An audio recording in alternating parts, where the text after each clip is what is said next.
All right, fever cunts. Welcome back to another podcast with Transparent.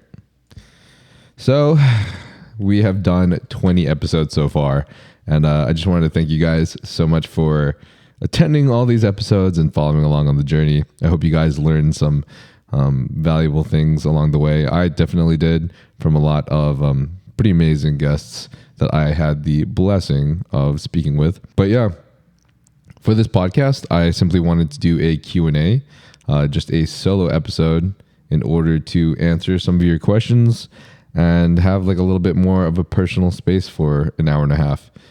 So if you guys are staying tuned, we will be covering a host of interesting questions, ranging from stuff regarding PEDs, bodybuilding, fitness, stuffing pineapples up one's butt, relationships, and more. So this is going to get pretty interesting. One thing I wanted to say before we proceed, I've actually been considering reaching out to more guests that aren't necessarily in the fitness industry, but guests that are intellectuals, those that have written books that you may find come on the Modern Wisdom podcast or Michaela Peterson's podcast, Jordan Peterson's daughter. I don't know if you guys have followed any of these podcasts, but a lot of the guests are people that I would personally want to learn from too. So if I can somehow expand my podcast and grow it enough to be able to have guests like this on, that would honestly be a dream for me. And that would be phenomenal because that way we'll have guests from all different areas showing us some shit that I don't know shit about. And hopefully this podcast will be a great way for me myself to learn over the course of the next several years as I do it. So let's get started. Okay, first question asked by Jimmy Lee. What do you think about Chris Bumstead's take on PEDs, saying unless you don't compete, then don't do PEDs? So if I don't know if you guys are familiar with Chris Bumstead, that is the current Mr. Olympia in classic physique. And man is an absolute savage. Here's the thing: is that PEDs are literally a complete world on its own. Like, in order for you to do PEDs, quote unquote, correctly, and when I say correctly, I mean like doing it in a way that's not going to be deleterious to your health in the long run. There's so many things to take account for when doing PEDs. It's freaking insane, bro. It's literally insane. It's like, it's a whole nother degree on its own, honestly. Have you ever, if you've ever listened to More Plates, More Dates speak, then you would know yourself that the world of hormones and the world of androgens is mind-blowing. There's so much to learn. And so much within the science. And the way that I see our bodies are like, if you've ever done computer programming, then you know that there are so many different parts that go into a program, so many different functions that you refer back to. And each of those functions has a long list of code. And this code, I would say, is a good analogy for like your body and the hormones and the processes that run through. So if you had one piece of code in there, one piece of code that you fucked up, that ruins the entire function, which then ruins and causes errors in the entire fucking program. If you do one thing that just causes your body to be out of balance in one specific area, say, for example, the most simple and most common thing seen, having testosterone or some similar androgen too high. So now your estrogen is out of range and you're not taking things to suppress that. Now that you have imbalanced hormones, what are the side effects that might come from that? And that is just one small, tiny thing. So what I seem to see is that people tend to realize that it just isn't it. Unless you're competing, it just isn't worth it. You know what I mean? Like, you look amazing and crazy and shredded for like a small period of time, but then later on down the road, it's like, what was it all for?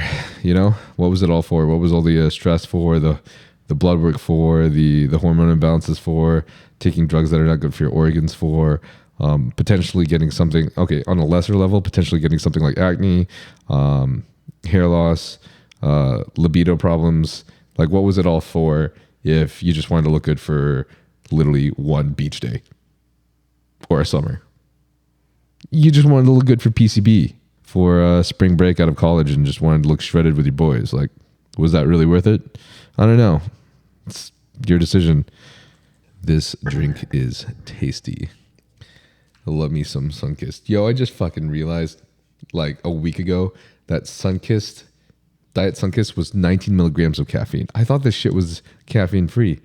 I was smashing like 2 Sunkist before bed, and I thought I was on a caffeine cleanse.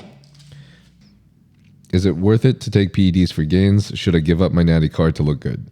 Ken Cuts. This is basically the same question as the Chris Bumstead question, and my answer is still the same. I don't think it's a good idea to take PEDs for gains and give up your natty card for good unless you're using it for a career path or you're using it for like your biggest passion in your life.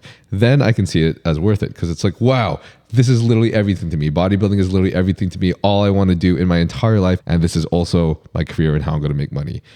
Well, then fuck, bro. I mean, then you do you. You decided it for yourself. That was the same thing as me. This is my career path and this is everything that I've ever wanted to do.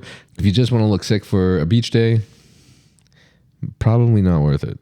Favorite compound and why? Favorite compound and why? That's kind of hard. To be honest, I would normally just say test because I'm on TRT at the moment, and TRT has been pretty beneficial for me personally. But if you meant like PEDs, like actual performance enhancing drugs to get yourself at a super physiological level, I would probably say something like primobolan. That just seems to be the most side effect free, quote unquote side effect free PED out there that I've experienced. But I also haven't experienced very many PEDs. So, all right. Yell Banana 14. Would you rather sit on an unripe but full-size pineapple or eat an entire coconut and shell? I will eat an entire coconut and shell and another shell just so I don't have to sit on a full unripe pineapple. If the pineapple isn't going up my butt, then honestly, I could probably just sit on the pineapple. But if you're saying that it has to go up my butt, I'm going to eat the coconut. You know who asks. That's funny. That's punny. You spelled Y-U. What's something you find attractive now that you didn't while you were in college? That's a hard one. What's something that I find attractive now that I didn't while I was in college? I think it's someone who knows how to communicate. Any human being or person who knows how to communicate properly. I think that is something that I find extremely attractive now. Like if you're able to say that you're having issues and you want to talk something out and you come face to face with me and we talk about it proactively, I love that. Maybe a lack of passive aggressiveness, one that's a little bit more transparent vocally. I find that tends to be fairly attractive for me.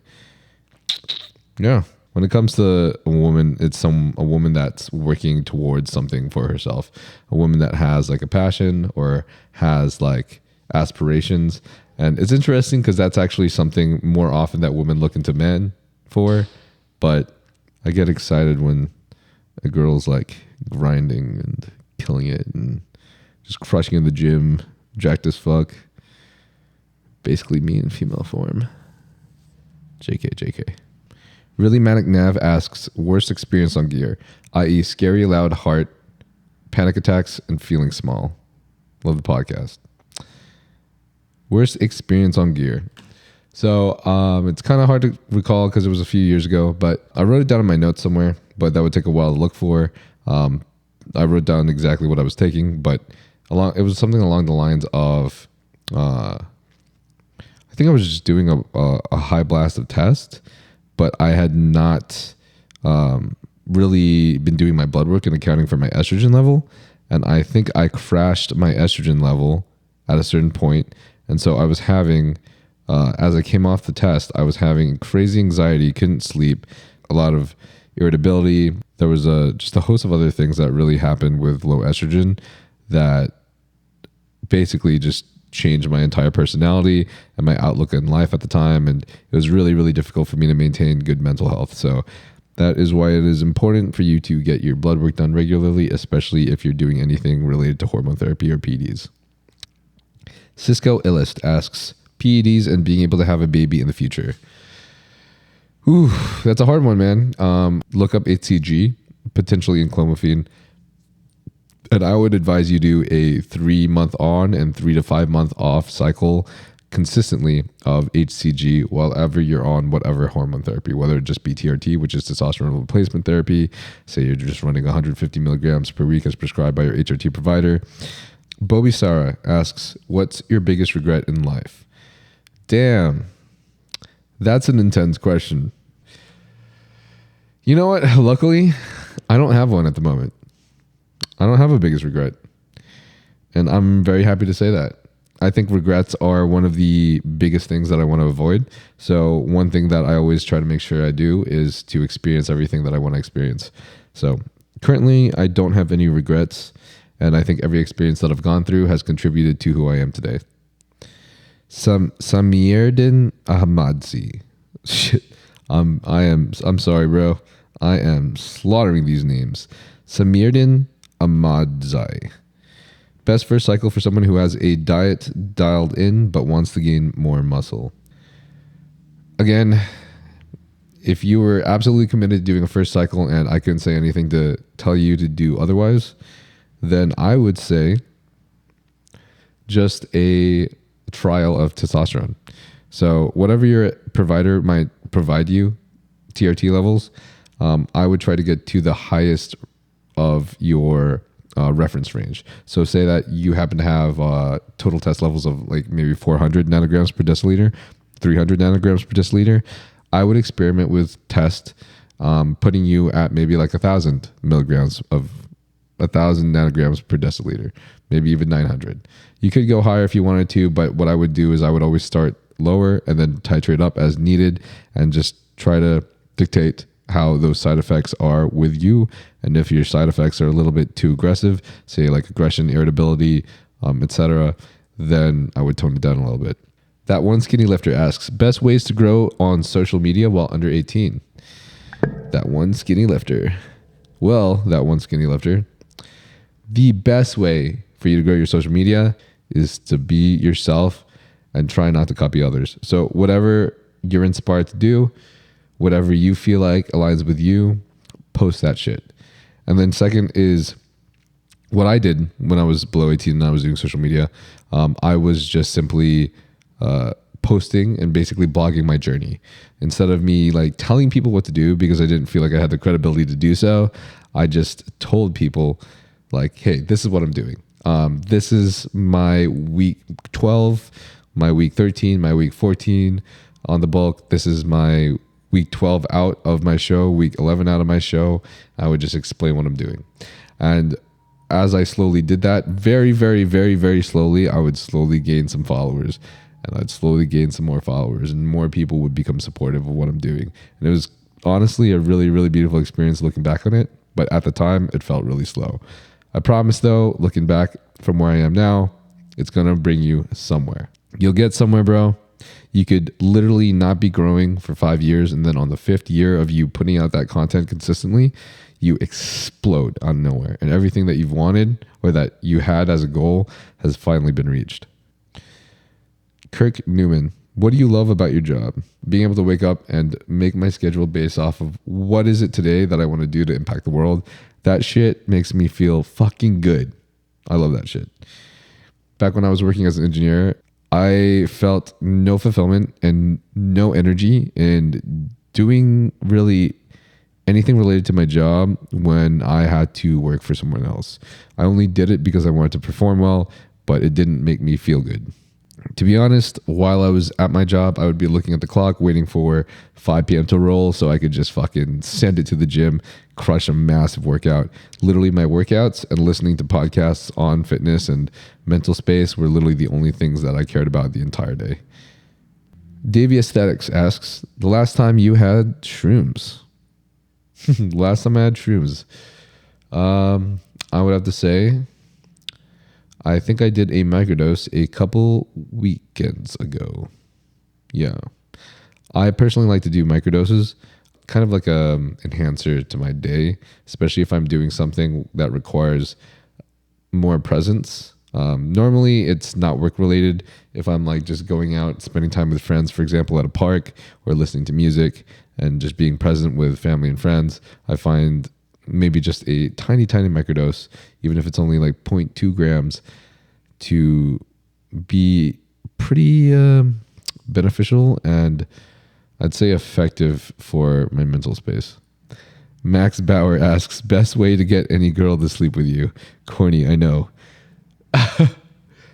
Dude, I think, to be honest, me personally, the best way in the past has been to honestly get that idea out of my head of wanting to get any girl to sleep with me. More so, it was like, how do I make myself the king that I've always wanted to become and become the sickest fucking person ever? And then when I go outside and there's other people that I find interesting, I just continue to be that human being that I'm proud of.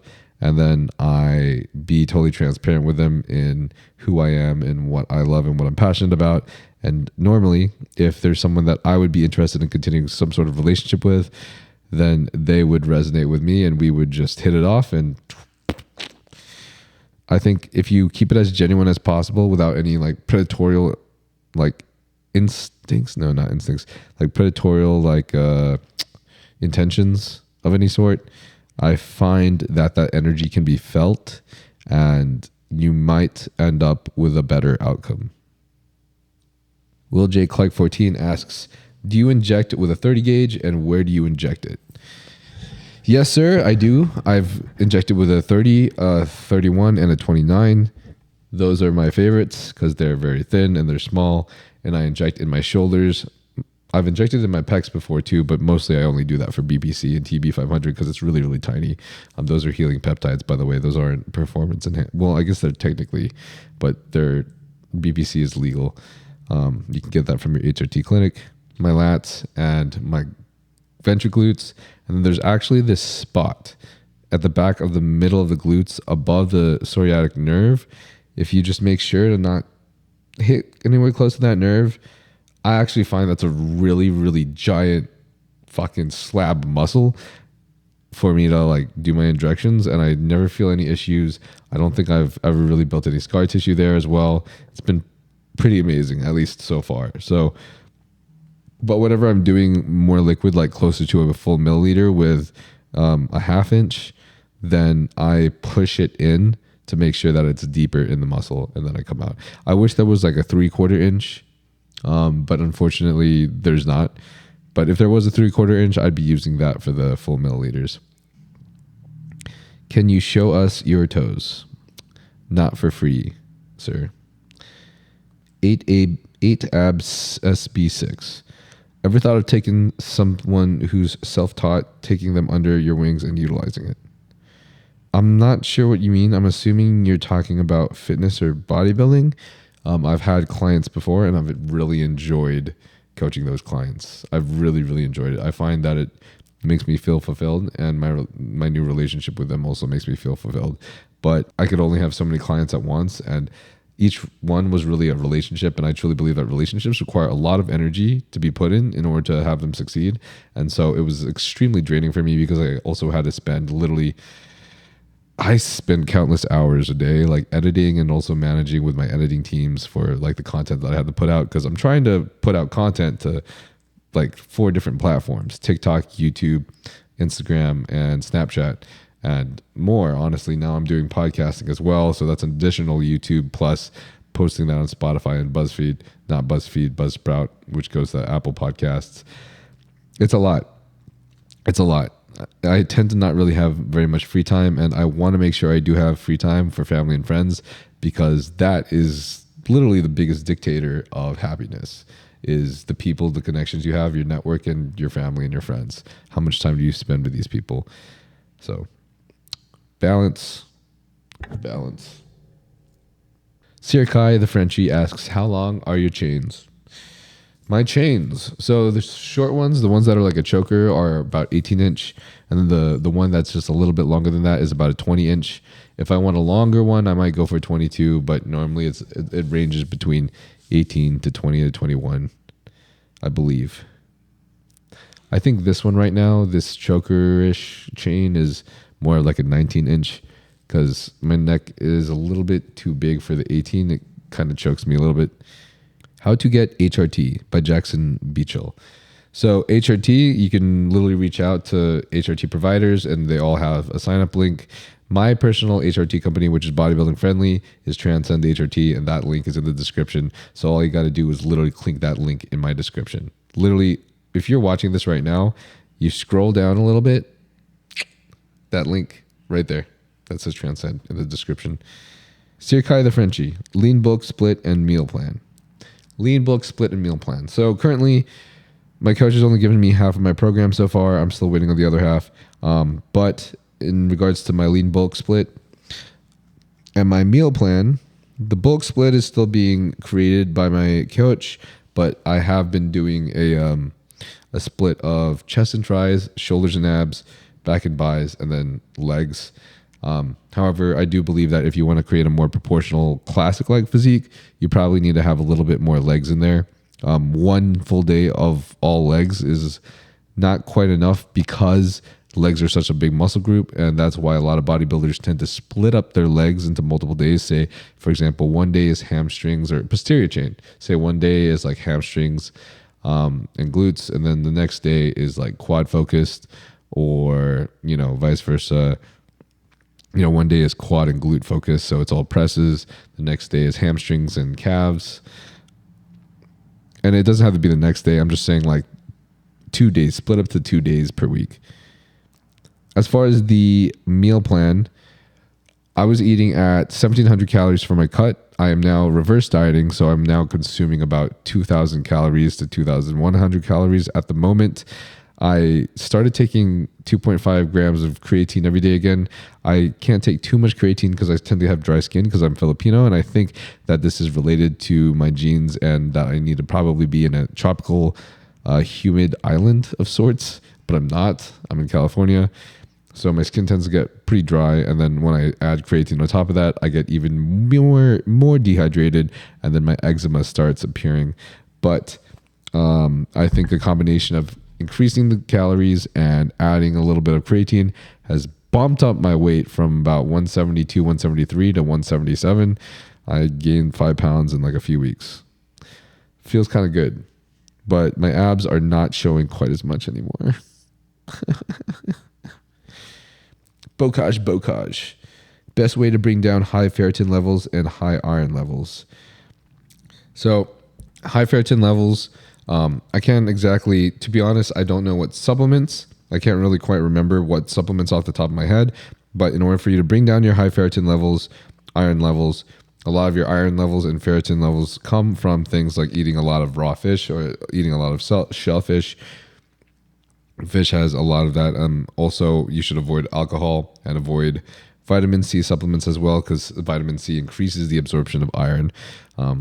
Any iron supplements or any multivitamins that have iron in it, that should also probably be avoided as well. And that will help you bring down your ferritin levels just a little bit.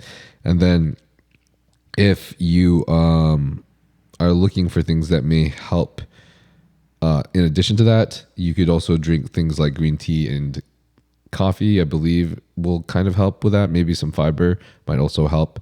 But other than that, I don't know anything else. Anthony Fissette asks, body count. So, to be honest, I think I'm going to keep this one a secret. I think I'm going to keep this to myself. But I can tell you that in college, I was an animal. I was a thirsty little animal, especially after my 4-year relationship in college. So, and then I was also in a open relationship of sorts. Did not have a lot of different sexual partners during the open relationship. Neither of us actually did. It was more so the idea of being a little bit anxious that we might lose this person at any point. That made us really passionate about seeing the other person as like a new person every day and really valuing them as our partner. But in regards to body count overall, I've been told it's a high number. Thoughts on enclomiphene for a lab rat with mid to high test by Anthony Torres. Thoughts on enclomiphene for a lab rat with mid to high tests? For a lab rat. So if this lab rat wanted to increase his testosterone, I actually don't think enclomiphene will really help too much for mid to high testosterone. I have seen enclomiphene over triple numbers for people that have testosterone below like 300, for example. If you have low testosterone, enclomiphene can really, really, really drastically increase your testosterone, especially if it's paired with HCG. But for someone with mid to high test, I would say that the chances are a lot lower. However, everybody is different, and a lot of people have responded differently to enclomiphene just based off genetics. So you actually really don't know until you try it yourself. If you really want to try it, then you can try it for yourself, but make sure to get your blood work done right before. And then when you do it, get your blood work done afterwards as well, or during, so that you can see how high your test has been. If it's not a great increase, I don't think it's worth it to take any drugs or medications for that matter. Scott Preston 637, test and VAR together. As long as you're doing low dosages, quote unquote low dosages, and then you're titrating up as needed, I think those are a great combo. Testosterone, something that runs in your body. If you're increasing it by taking like a high dose of TRT, or you're taking a low dose blast, say that you're taking 250 milligrams, then you add a little bit of VAR on top of that, I would say that most people are likely not to see some drastic side effects that you would see from most bodybuilders who are blasting high PEDs trying to get on the stage. But then again, you never know until you try it. Amaranth tea. Are you happier while on HRT? Like, is it worth it? I'm actually a lot happier. Now, that's not to say that, like, sometimes I wonder, like, what if I never did bodybuilding whatsoever and never competed for a show and my testosterone was always as naturally high as it was? How would my testosterone be now? And I'm always curious about it, because now I'll never know. There's a possibility that I could have had great testosterone, a potential possibility. And I feel like my libido would also be better. I think my libido right now isn't at its greatest. I also haven't done my HCG cycle in a while, so I'm going to start my HCG cycle again, and my libido is definitely going to increase when I'm on it, because my swimmers are going to be back. But as far as being happier on HRT without the knowledge of what my testosterone level was before, I can tell you that when my testosterone had crashed after bodybuilding, I was absolutely miserable. And now, compared to before, I have a lot less variance. And even if I don't get enough sleep because I just can't one night, like I was working till like 5 a.m, and then I had to wake up at 8. I still feel okay the next day. Yeah, my dopamine levels are fucking low and I feel like ass because I need to sleep.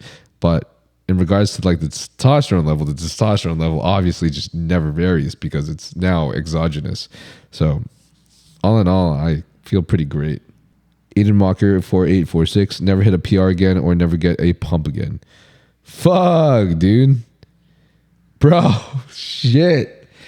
Well, to be honest, in my college days, I probably would have said never get a pump again. But now I say never hit a PR again because, to be honest, I tend to injure myself when I really try to go for PRs. Even if you're trying to be as safe as possible, look at Ronnie Coleman. The guy is in a wheelchair now, and that's because he would hit crazy PRs all the time. But even if you're the most experienced bodybuilder and you know safety to the greatest extent, things can still happen. However, when I'm always getting a pump, there's a lot less of a risk. So I would probably say never hit a PR again because I'm already not hitting very many PRs at the moment in order for me to stay safe and make it to the Olympia stage. It's Nick with a K. Nick with a K. Isn't most Nicks with a K? If you were 1 inch inside your mom and your dad was 1 inch inside of you, which way are you moving to escape? Yo, dude, what the fuck? If you were 1 inch inside your mom and your dad was 1 inch inside of you, which way are you moving to escape? Bro, what the fuck, man? I hate you for putting that in my mind.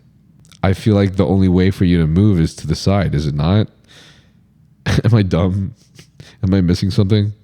I'm gonna stay 600 miles away from home. Farmer Chong 808. Is the secret really strict dieting? A lot of people like to say the secret is tren, but if you had a shit diet, then you took tren, you would probably look like shit. I don't know if you guys have ever even heard, like if you've listened to Michaela Peterson's podcast, for example. She's not even a bodybuilder. She has a lot of issues. She has a lot of allergies. The way that she's been able to live happy, and her dad as well, has to be on a very, very strict diet, basically a form of a carnivore diet, which she has called the lion diet. This, like, literally dieting, whatever you put in your body is going to be the biggest factor for your wellness, your state of mind, your health, basically everything when it comes down to your physical, your mental, your spiritual. So I think it's very important for you to eat a proper diet, no matter what your goals are. Now, if you're bodybuilding and you're doing fitness and you're really trying to maximize your potential, both mentally and physically, then diet is probably going to be even more important for you. And everybody responds differently to different diets. So the best way for you to really figure out what works best for you is to experiment. I really, truly believe that. Yeah. So for example, I've experimented a lot and I've realized I have now become heavily lactose intolerant. Sometimes I can consume whey, but sometimes I can't. Sometimes whey causes me a lot of issues and makes me sleepy. It's kind of unfortunate because I love whey and I love Quest bars, but I can't really have those all the time because they make me feel like shit. And to be honest, I think it's getting worse.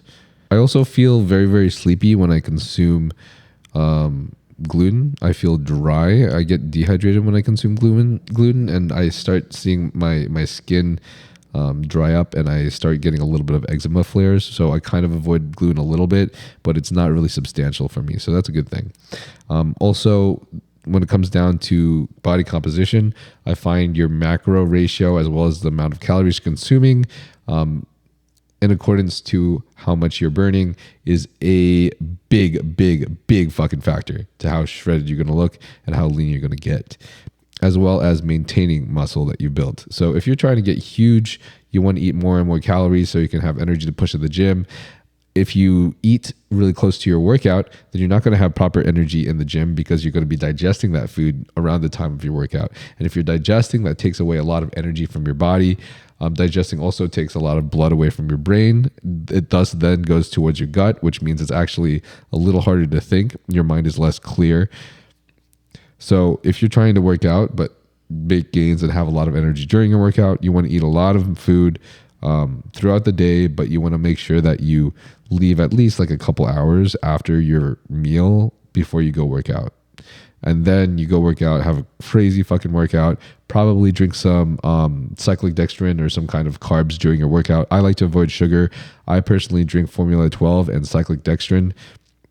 Formula 12 is from Huge. Cyclic dextrin is from Supercarb. I am not sponsored by Supercarb. I am sponsored by Huge. I tend to find that my workouts tend to be even more efficient when I'm consuming those carbohydrates.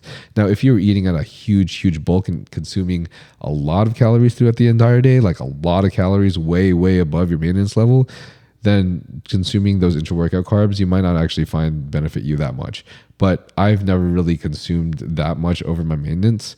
I've always been eating around maintenance, if not sometimes below, because I'm trying to stay lean and shredded year round. So the super carb has been beneficial for me every single day. It's always been beneficial for me. I'll keep you updated with the bulk this year and let you know if that continues. Yeah. Brian Woodford, 1229. How are you introduced to bodybuilding?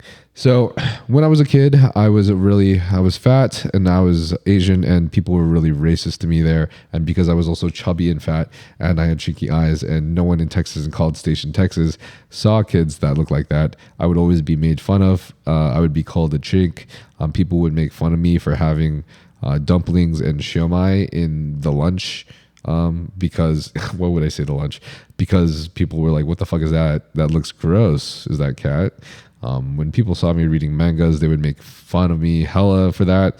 And I was just always picked last for any scrimmages or anything like that because I looked severely, unconditioned. I was just overweight. I didn't look like I was athletic at all. And my parents would put me in basically all the sports except for like basketball. But I was in swimming, tennis, football, karate. I became an Eagle Scout. What else? I was in a host of other activities and sports. I also played 6 instruments: piano, clarinet, saxophone, bass, clarinet, guitar, drums. Almost did violin, but I told my parents I'm literally going to kill myself if they put me in another thing.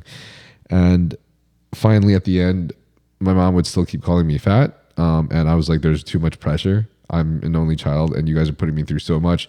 So I am just going to starve myself until I become thin, skin lean, but I also want big biceps. So I'm also going to do a fuck ton of push-ups and a bunch of pull-ups. And I'm going to ask you guys for my birthday if you would buy me a bench press set in a garage.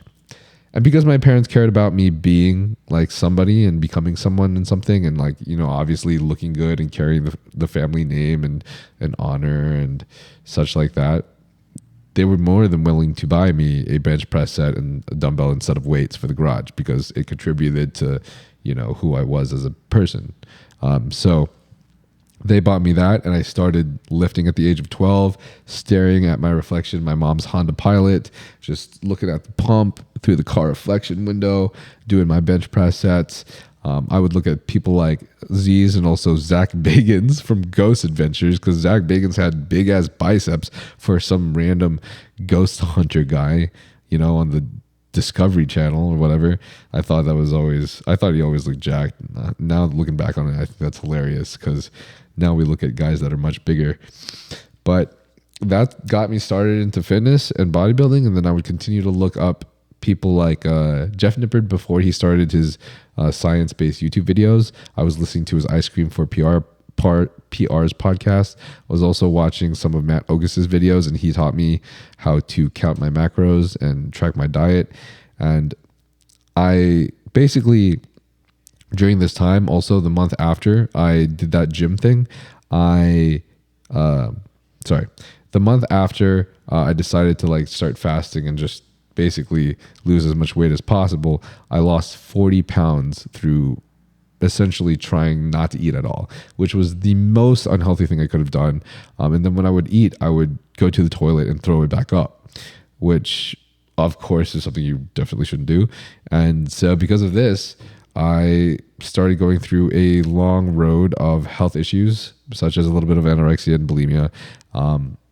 But then I would just binge it all back sometimes later on, gain another 30 pounds back, and that was super unhealthy. And so because of social media, because of YouTube, because of people like Matt Ogus and Jeff Nippard, who I looked up to in regards to the science based off of their macros and nutrition and dieting, I was able to follow a more healthy diet and thus finally properly get myself into a bodybuilding lifestyle.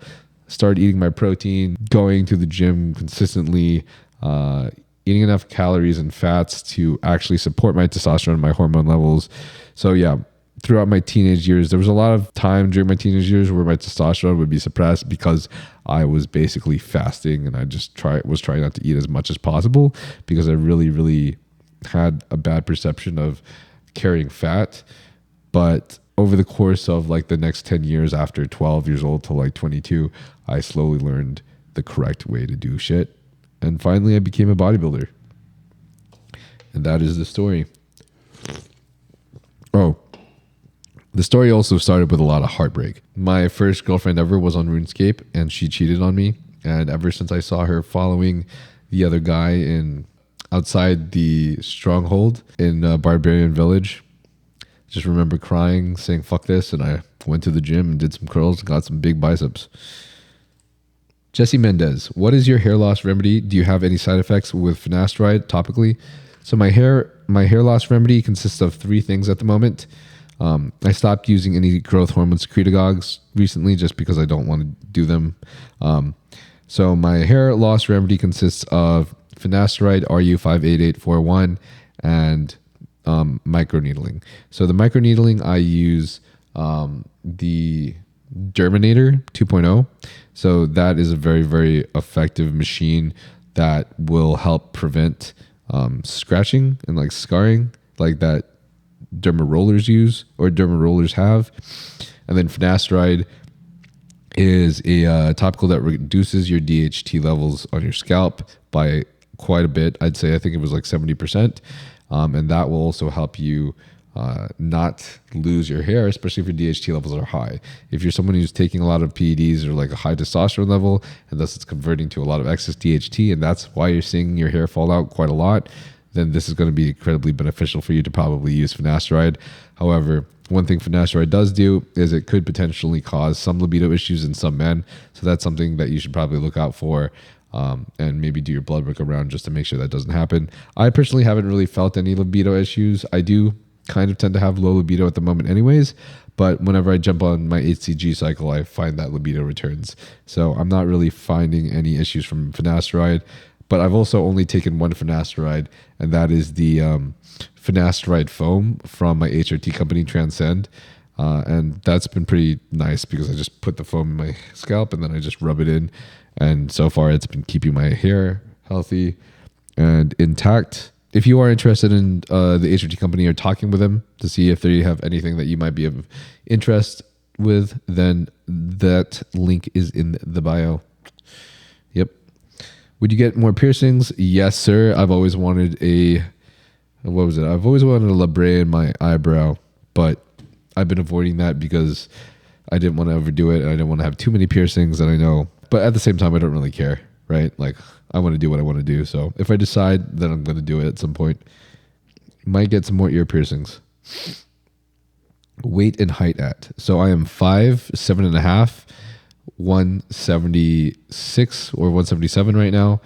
And I always say 5'8" because math teacher told me to round up. Opinion on oral only. Ksat Kodjan. I think it's a terrible idea unless you already have suppressed testosterone and then you're going to, take TRT anyways, or you're going to boost your testosterone from HCG and enclomiphene or something like that. But otherwise, I think oral only is a bad idea unless you decide that you really only want to do it for like a couple months. And even then, I still think it's not a great idea. I think you're still going to suppress your testosterone level quite a bit. And I don't really even know if it's different per person, which is why I don't know for you. But I don't even know if the suppression of your testosterone level is worth adding the extra estrogens for just that 2-month cycle. Like, is that really going to benefit your gains that much?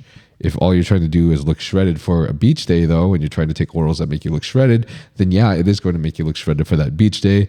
But you want to make sure that you continue to increase your testosterone through things such as HCG and enclomiphene, which some HRT companies will provide. My HRT company does provide that, but I don't recommend going to underground labs. I do recommend always going to an HRT clinic, whatever HRT clinic that is.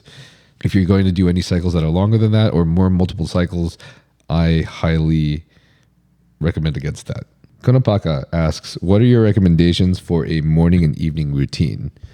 So morning and evening routine, in the morning, every morning I wake up, start the day with just about 5 to 10 minutes of meditation. And then normally I'll get into the shower, jump into the shower to do a cold shower real quick.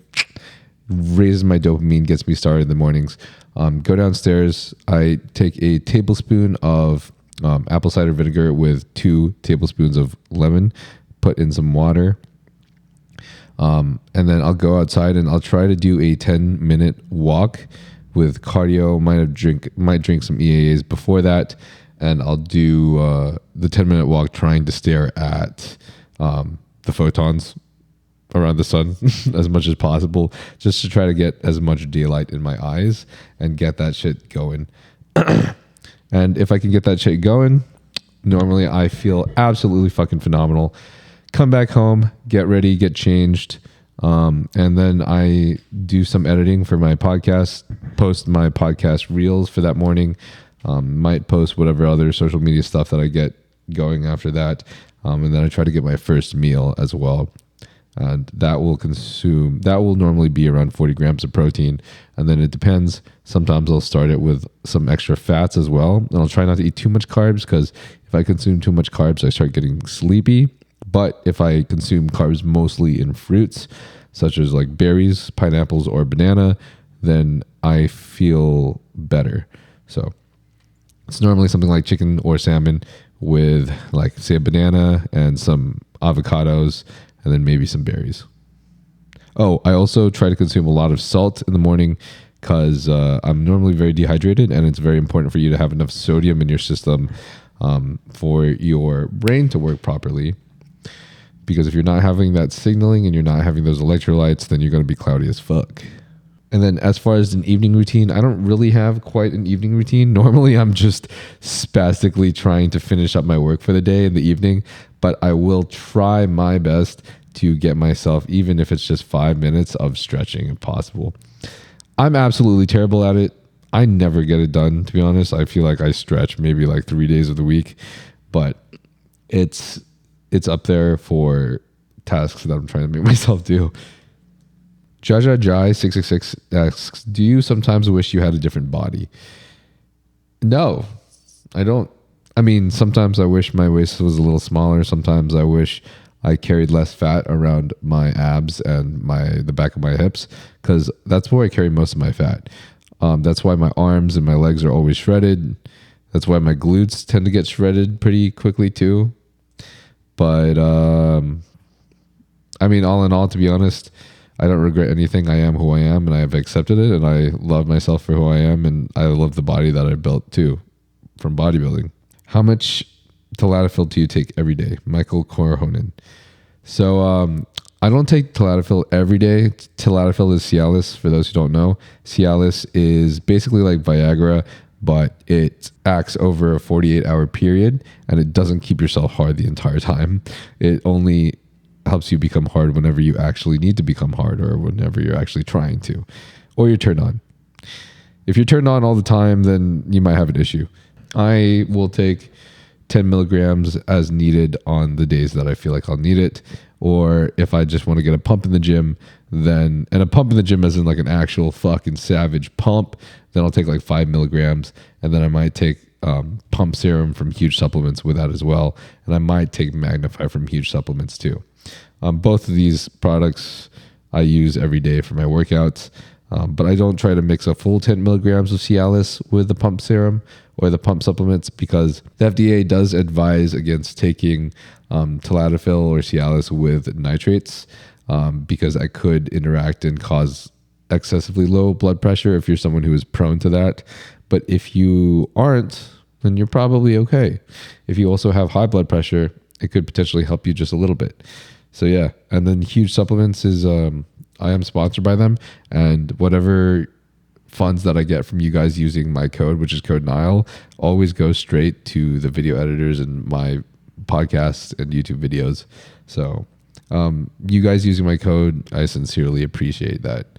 Like a lot, like fucking a lot, because I wouldn't be able to do this stuff that I'm passionate about if it wasn't for you guys. So I fucking seriously mean that. I do.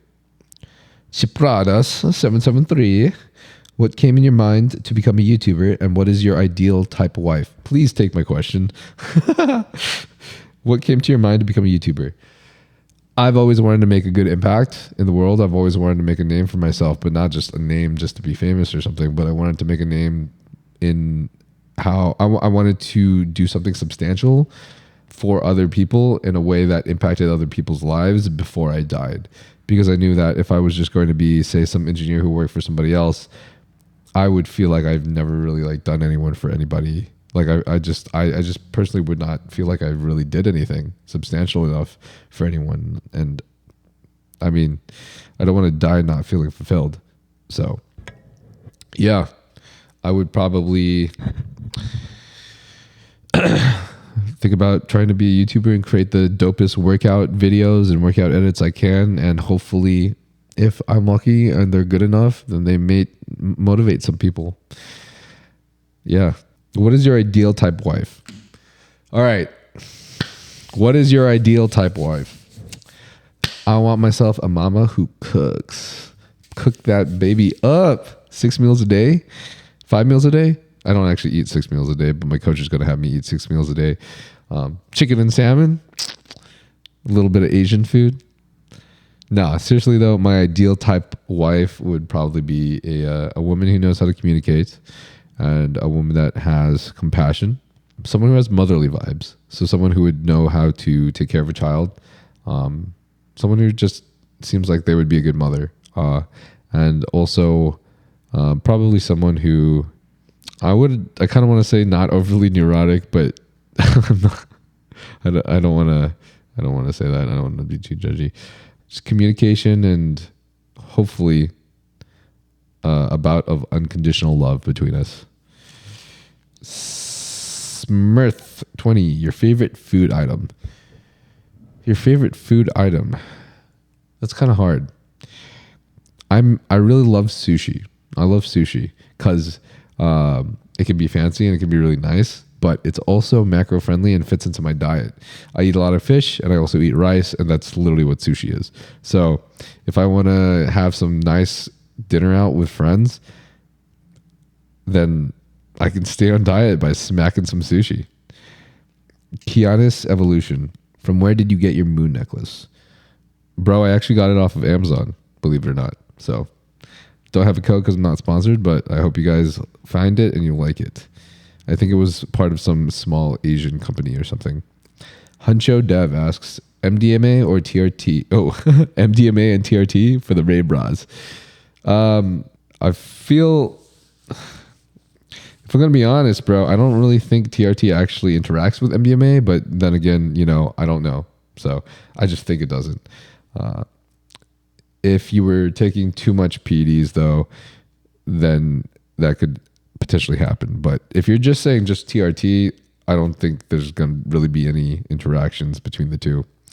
And MDMA, I personally believe people should be a little careful with MDMA and take smaller dosages than people normally take, and then really, really be active about what supplements and what health precautions they're taking around the times that they're taking MDMA. So make sure that you're getting, a full diet, a full healthy, wholesome diet in with all your micronutrients. Make sure that you want to get, vitamin C. You might potentially want to do some anti-inflammatories. I'm not really sure though.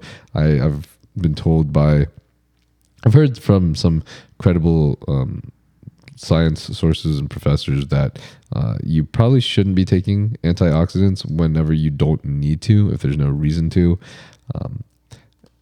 You would also probably want to take some 5-HTP and potentially some SAMe, which is also another mood support, and around the use of something such as MDMA, because you really want to make sure that you continue having healthy serotonin and dopamine levels.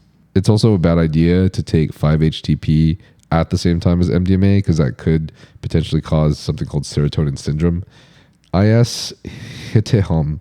Yes, Hitehom asks, how do you have so many girlfriends? I don't have so many girlfriends. I have a lot of female friends, and I love them dearly. Adrian VC, how often do you take party drugs? I don't take party drugs anymore. Well, I know I used to take some back in the day when I was raving, but at the moment, I really don't. I kind of have been focusing a lot on my work and focusing a lot on my health. And if I'm going to be competing in bodybuilding, then I want to make sure that my body is prepped and healthy and ready to compete. So that means avoiding as much substances that could be toxic to my body as possible. Gabby K9, I take a deload week. Good job, Gabby.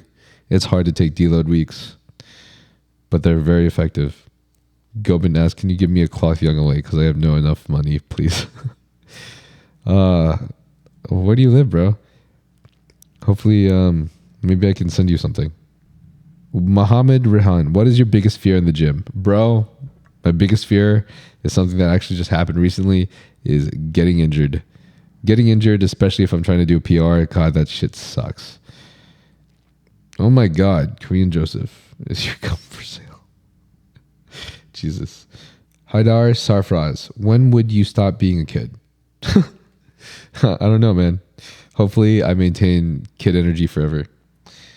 Yogesh Jathakar, how do you manage bodybuilding, engineering, YouTube enjoyment, and everything? I actually quit engineering, which is how I manage engineering. As far as bodybuilding, YouTube, and enjoyment of everything, it is extremely hard. I do find myself working from morning till night. But the work is my passion. So I'm also doing play all day. But there is a sense of, especially in times when I feel low, there is a sense of like, oh shit, my livelihood depends on this, and I have to pay a lot for, of course, not only rent, but I also have to pay a lot for video editing and outsourcing and managing to maintain this job. So I really don't make extra money on the side, especially since taxes in California suck so bad. But I love it and I enjoy it, and hopefully if I continue to work hard, I will only grow, and maybe someday I'll have enough money to just, I don't know, not have to stress so much. Mert Denise Music asks, give me cardio tips for after workout. So the best cardio for you to do as a bodybuilder is probably going to be a low stress cardio. HIIT is always nice, but HIIT tends to be high stress. LISS cardio is an effective cardio. In fact, to be honest, I think one of the best cardios you could do as a bodybuilder is simply just walking. Just enough walking to keep your heart healthy. If you are trying to lose weight, then walking a little bit more, having a higher TDE is obviously going to help you, because then you won't have to diet as hard. But the best cardio is normally going to be that which doesn't create so much fatigue in your system, because you're going to be doing a lot of hard training that's going to create a lot of fatigue in your system, and you don't want to overstress yourself. Plus, you don't want too high of cortisol levels.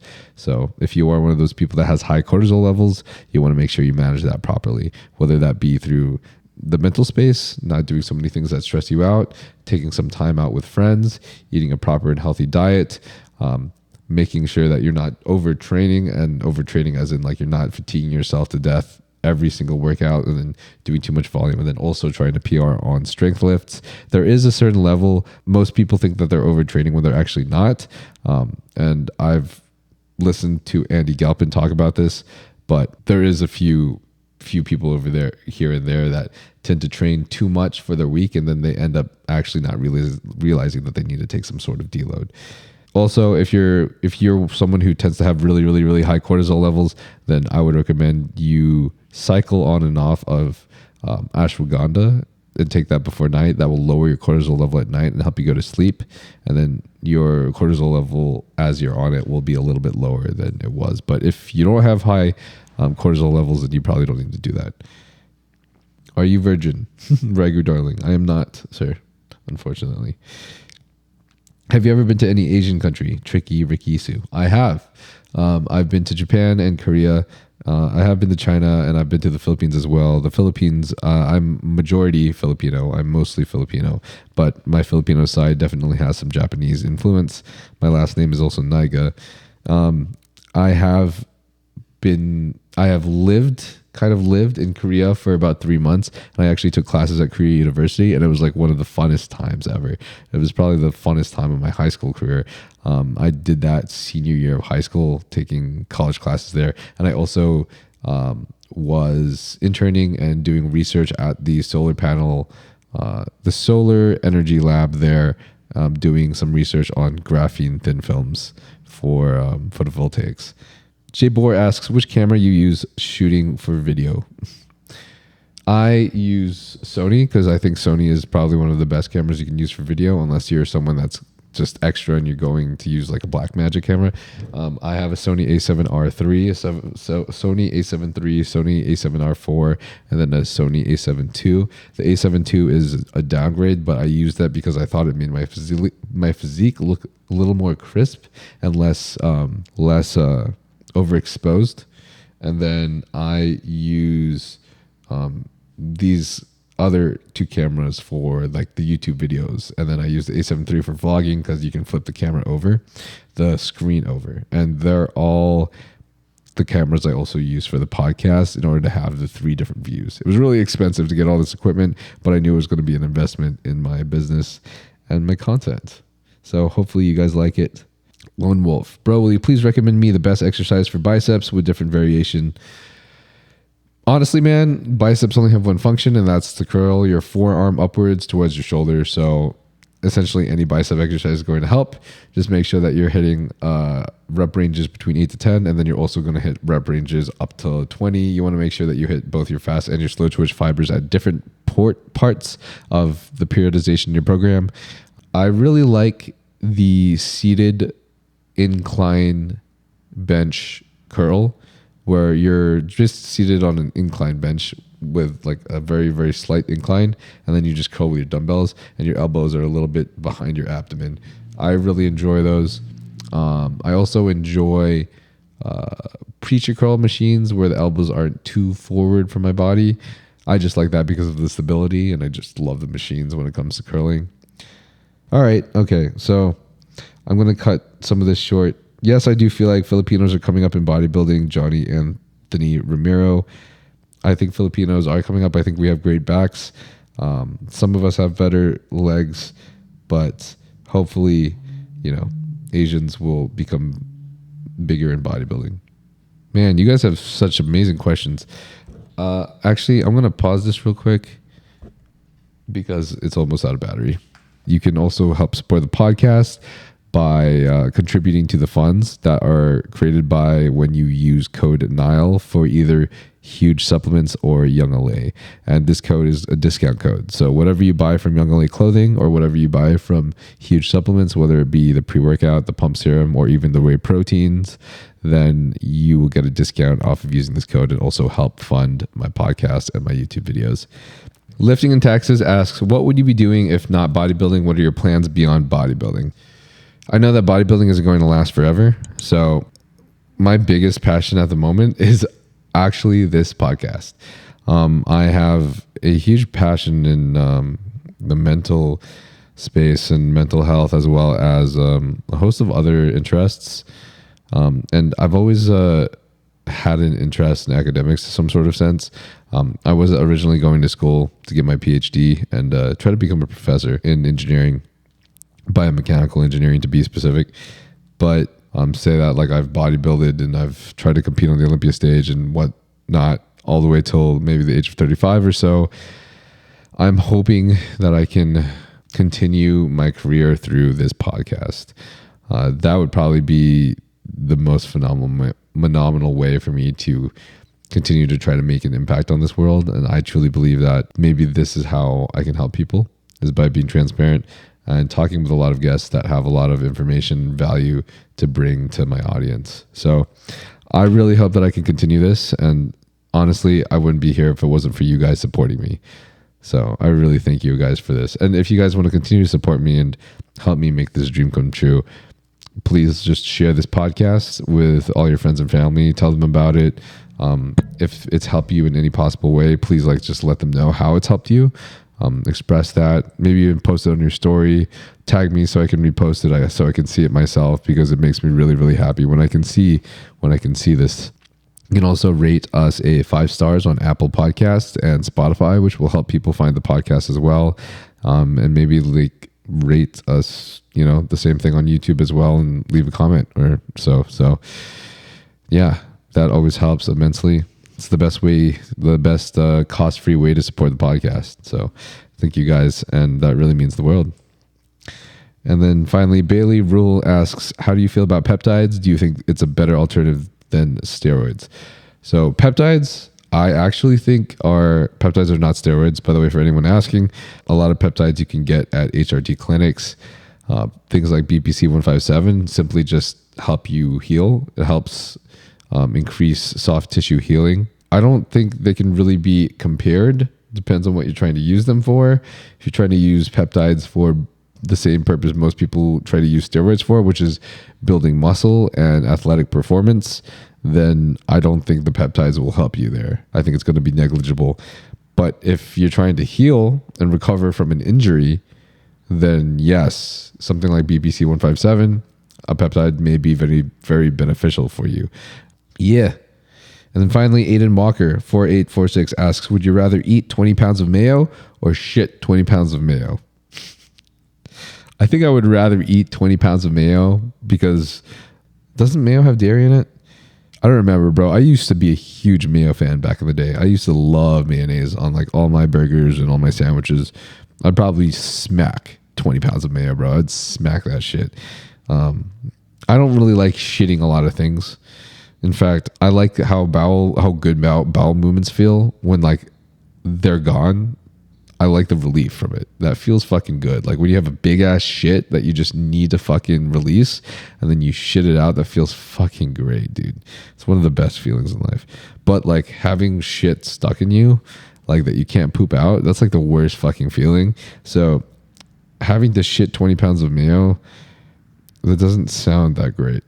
And then Neurom25 asks where are those chains and necklaces from. I get most of them off of some cheaper stores online, like Asian stores, cheap Asian stores. And a lot of these stores I actually found off of Amazon too. So you can probably find it there. I want to create my own jewelry company so that I can create my own style of my own jewelry and clothing, because I know a lot of you guys ask me for my style since it's a little bit different from other people, especially in the fitness industry. However, I've been really slow about that, and I'm sorry about that. And I feel like that's probably important for me because I am having a trouble finding a sustainable way to make money, especially when I'm trying to fund the podcast and my YouTube videos. So I feel like creating my own business is going to be the best way for me to do that. And so I should really jump on that like ASAP, because I'm really just reliant on my sponsors and you guys using my code, like code Nyle for Young LA and huge supplements. That's literally everything that supports me. And to be honest, I don't feel like many of you guys use those codes anyways. I mean, some of you guys definitely use the Young LA code, but I don't think many of you guys have used the huge supplements code. So I really need to find another way to fund my passion of creating this content. Anyways, I appreciate you guys for listening in on this podcast today, this Q&A with me. If you want to support the podcast, as I said earlier, please rate us 5 stars on Apple and Spotify. And then if you guys are curious about inquiring for any of the items that I got from my HRT clinic that some of you guys asked about, such as the peptides, the BBC 157, the TRT, or even the potential Anavar Trochet that helps bypass your liver, then you should reach out to Transcend HRT, which is my HRT bodybuilding friendly clinic. And that is in the bio. That link is going to be in the bio. Transcend HRT. You can also get your blood work done and they'll give you a full medical analysis. They have a complete team that will speak with you regularly in order to help you with your problems and your issues. And they're basically a huge team of educators. So if you've ever been interested in anything when it relates to HRT, whether it's libido issues, hair loss, TRT hormone therapy, peptides, growth hormone secretagogues to help increase your growth hormone, make you look younger, then this is a great team for you to engage with in order for you to learn from. So, yeah. Thank you guys again for watching. I love you guys. This is my funnest form of content. I love doing the podcast and I want to keep doing more podcasts. I'm actually about to have another podcast here, I think with the Tren soon. So that'll come out and I hope you guys enjoy that too.